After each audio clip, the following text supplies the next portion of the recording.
বহু ভালোবাসা দিয়ে শোনালে তুমি গভীর প্রেমের কত গান, মিলনের আনন্দ বিরহের বেদনা, মানুষকে করলে যে দান।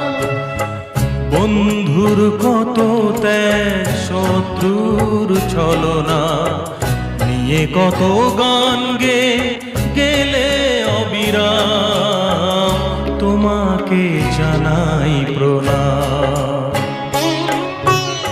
অমর শিল্পী তুমি কিশোর কুমার, তোমাকে জানাই প্রণাম।